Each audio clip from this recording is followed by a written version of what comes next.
একটি ঐতিহাসিক সূচক যা গণমানুষের আন্দোলনে রচিত, তা কি হারিয়ে যাচ্ছে ডক্টর ইউনূসের শাসনেই? এমন মন্তব্য করেছে জনপ্রিয় টিভি উপস্থাপক ও সাংবাদিক জিল্লুর রহমান। 9 জুন নিজের ইউটিউব চ্যানেলে তিনি এসব কথা বলেন। জিল্লুর রহমান বলেন, গত 5 আগস্টের সময় ডক্টর ইউনূস প্যারিসে ছিলেন। মাত্র 3 দিন পর দেশে ফিরে তিনি বলেছিলেন, বাংলাদেশের সামনে আসছে একটি অসাধারণ সুযোগ। কিন্তু আজ 10 মাস সেই সম্ভাবনার আলো ক্রমেই ম্লান হয়ে যাচ্ছে। নেতৃত্ব নিয়ে প্রশ্ন করে তিনি বলেন, প্রথম দিকে মানুষ মনে করেছিল অভাবনীয় এ দুঃসময়ে হাল ধরতে এসেছেন। দেশের ভাগ্য নির্ধারণে তিনি হবেন নিরপেক্ষ অভিভাবক। কিন্তু সময় যত গড়িয়েছে তত স্পষ্ট হয়েছে যে ডক্টর ইউনূসের নেতৃত্ব প্রশ্নবিদ্ধ হয়ে পড়েছে। বিশেষ করে তার সংস্কার আগে নির্বাচন পরের দৃষ্টিভঙ্গি নিয়ে এখন প্রবল বিতর্ক তৈরি হয়েছে।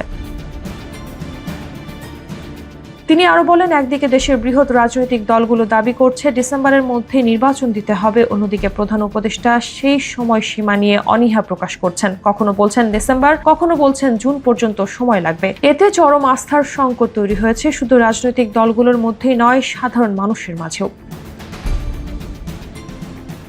ডক্টর ইউনূসের প্রতি সবচেয়ে বড় অভিযোগ, তিনি নির্দিষ্ট একটি দল বা গোষ্ঠীর প্রতি পক্ষপাত দেখাচ্ছেন। এমন অভিযোগ করেন সাংবাদিক জিল্লুর রহমান।